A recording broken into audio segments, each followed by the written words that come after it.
नमस्कार दोस्तों, स्वागत है आपका एक और नए वीडियो लेक्चर में। आज की वीडियो में हम लोग केमिस्ट्री के तीसरे चैप्टर रासायनिक संयोग के नियम को देखने वाले हैं। और ये दोस्तों बहुत ही छोटा और इम्पोर्टेंट चैप्टर है, तो इसके जितने भी क्वेश्चन मैं बताऊंगा वे इम्पोर्टेंट है, तो आप लोग इस वीडियो को पूरा एंड तक ज़रूर देखिएगा। साथ ही अगर आप लोग हमारे चैनल पर पहली बार विजिट कर रहे हो तो चैनल को सब्सक्राइब भी कर लीजिएगा, ताकि आने वाली वीडियो की अपडेट आप लोगों को मिलती रहे। तो चलिए इस वीडियो को शुरू करते हैं। जैसा कि मैंने आप लोगों को बताया कि ये चैप्टर बहुत ही छोटा है और इसके जो टॉपिक हैं वो 2-3 ही हैं, तो आप लोग इनको देख लीजिए। पहला है कि स्थिर अनुपात का नियम, यानी कि लॉ ऑफ कांस्टेंट प्रोपोर्शन। इसमें क्या है दोस्तों कि इसका जो प्रतिपादन किया था वो प्राउट ने किया था, जो कि फ्रांस के वैज्ञानिक हैं। और इस नियम के अनुसार क्या होता है कि प्रत्येक रासायनिक यौगिक में, चाहे वह किसी भी विधि द्वारा किसी भी परिस्थिति में किसी भी स्थान पर बनाया जाए, उनमें जो उपस्थित तत्वों के द्रव्यमान है वो एक निश्चित अनुपात में संयुक्त रहते हैं। एग्जाम्पल में आप लोग देख लीजिए कि अगर हम लोग जो हमारा जल होता है H2O हाइड्रोजन और ऑक्सीजन के संयोग से बना होता है, यह नदी, समुद्र, कुएं, वर्षा या किसी भी रासायनिक विधि से प्राप्त किया जा सकता है। इसका विश्लेषण करने पर हमें ज्ञात होता है कि जल में सदैव हाइड्रोजन तथा ऑक्सीजन तत्व द्रव्यमान के अनुसार 1:8 के अनुपात में ही संयोग रहते हैं। यानी कि जो स्थिर अनुपात का नियम है वो ये कहता है कि अगर आपके पास जल है यानी कि H2O है, तो उसमें 2 यौगिक हैं यानी कि हाइड्रोजन और ऑक्सीजन, इन दोनों से मिलकर जल बना है। अब दोस्तों इसका जो द्रव्यमान का अनुपात है, चाहे वो कुएं का जल हो, चाहे वो बरसात का जल हो, चाहे कहीं से भी वो जल निकल के आ रहा है, तो उसका जो द्रव्यमान का अनुपात रहेगा वो सेम रहेगा, जो कि होता है 1:8। और यही जो अनुपात का नियम है इसी को प्राउट ने स्थिर अनुपात का नियम कहा है। अगला जो नियम है वो है गुणित अनुपात का नियम, यानी कि लॉ ऑफ मल्टीपल प्रोपोर्शन। इसमें क्या होता है दोस्तों कि इस नियम को जॉन डाल्टन ने प्रतिपादित किया था।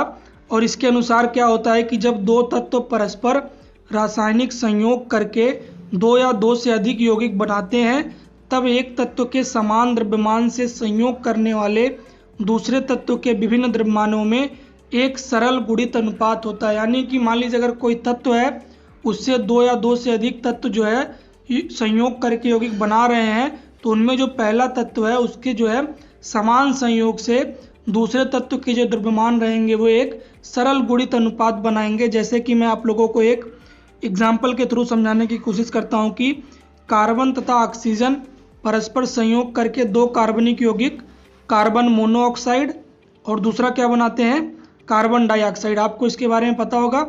इसमें कार्बन की निश्चित मात्रा, यानी कि जो इसमें कार्बन है उसकी निश्चित मात्रा कितनी होती है, 12 ग्राम। और जो इसमें ऑक्सीजन होता है उसकी जो मात्राएं होती हैं वो अलग होती हैं, कभी 16 कभी 32। यानी कि CO में कितनी मात्रा हो गई उसकी, CO में उसकी मात्रा है 16 ग्राम और CO2 में उसकी कितनी मात्रा है 32 ग्राम। तो इससे हमें क्या पता चल रहा है कि जो कार्बन और ऑक्सीजन में ऑक्सीजन की यह मात्रा है वो क्या है, 1:2 के सरल अनुपात में। यानी कि यहाँ पे ऑक्सीजन और यहाँ पे ऑक्सीजन का 2 अणु, इनको अगर हम लोग अनुपात में निकालेंगे तो हमें क्या मिलेगा, 1:2 का गुणित अनुपात मिलेगा। तो ऐसे जो नियम होते हैं, यानी कि इस नियम के अनुसार जब भी ऐसे संयोग बनेंगे यौगिकों का तो वे गुणित अनुपात के अंतर्गत आते हैं। दोस्तों इसमें एक और इम्पोर्टेंट टॉपिक है गे-लुसैक का आयतन संबंधी नियम। इसमें क्या होता है कि एक ही ताप एवं दाब पर यदि गैस एक दूसरे से क्रिया करके क्रियाफल भी गैस हो तो क्रियाकारी तथा क्रियाफलों के गैसों के आयतनों में सरल अनुपात होता है। यानी कि अगर जो हमारा क्रियाकारी है और जो क्रियाफल है, यानी कि दोस्तों जब भी हम लोग इस एरो से कोई भी रिएक्शन कराते हैं तो एरो के जो इधर होता है वो क्रियाकारी होता है और इधर वाला जो होता है वो क्रियाफल होता है। तो इस नियम के अनुसार क्या बता रहे हैं कि जो इनके आयतनों का अनुपात रहेगा वो सरल अनुपात रहेगा। जैसे यहाँ पे नाइट्रोजन का 1 अनुपात है, हाइड्रोजन का 3 अनुपात है, तो इनसे जो अमोनिया बना उसका अनुपात 2, यानी कि अगर इनको हम जोड़े तो 4:2, यानी कि 2:1, जो कि एक सरल गुणित अनुपात में आता है। तो इनके अनुसार यही बताया जा रहा है कि गे-लुसैक के आयतन संबंधी नियम के द्वारा हमें क्या मिलता है कि जब कोई 2 गैस, यानी कि क्रियाफल भी गैस हो और क्रियाकारी भी गैस हो, तो वहाँ पे जो उनका अनुपात होता है आयतनों का वो सरल गुणित होता है। दोस्तों इस चैप्टर में इतने ही टॉपिक थे। अब चलिए हम लोग इसके क्वेश्चन कर लेते हैं। पहला क्वेश्चन क्या कह रहा है कि स्थिर अनुपात के नियम का प्रतिपादन किया था। तो जैसा कि मैंने आप लोगों को पहले ही बताया कि प्राउट ने स्थिर अनुपात के नियम का प्रतिपादन किया था, जो कि फ्रांस के रहने वाले थे। अगला क्वेश्चन देखते हैं क्या कह रहा है कि व्युत्क्रम अनुपात के नियम का प्रतिपादन किया था। दोस्तों जो आपका व्युत्क्रम अनुपात है उसके नियम का प्रतिपादन रिक्टर ने किया था। इसको आप लोग याद कर लीजिएगा। और अगला प्रश्न है कि गुणित अनुपात के नियम को निरूपित करने वाले यौगिकों का युग्म कौन सा है। तो अभी मैंने आप लोगों को जब गुणित अनुपात बताया तो उसमें मैंने बताया कि किस तरीके से CO और CO2 यानी कि कार्बन मोनोऑक्साइड और कार्बन डाइऑक्साइड गुणित अनुपात के नियम का प्रतिपादन करते हैं।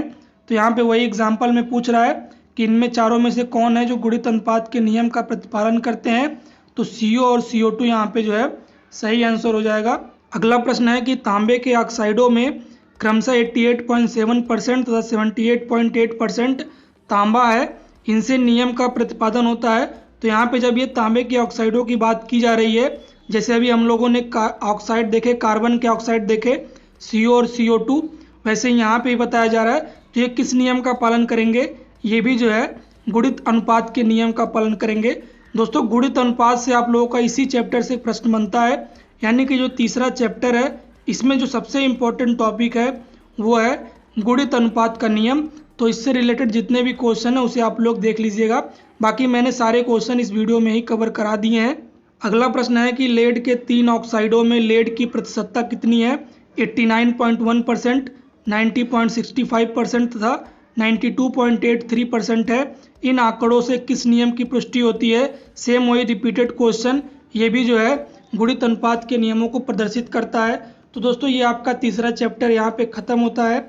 उम्मीद है आप लोगों ने सभी चीज़ों को समझ लिया होगा और इनके क्वेश्चन को आप लोग एक बार तैयार जरूर कर लीजिएगा, क्योंकि ये सभी इंपॉर्टेंट क्वेश्चन है। इस वीडियो को एक लाइक जरूर करिएगा और चैनल को अभी तक सब्सक्राइब नहीं कर रखा है तो कर लीजिएगा, क्योंकि यहाँ पे आप लोगों के एंट्रेंस एग्जाम की प्रिपरेशन कराई जा रही है। वीडियो देखने के लिए आपका धन्यवाद। मिलते हैं नेक्स्ट वीडियो में।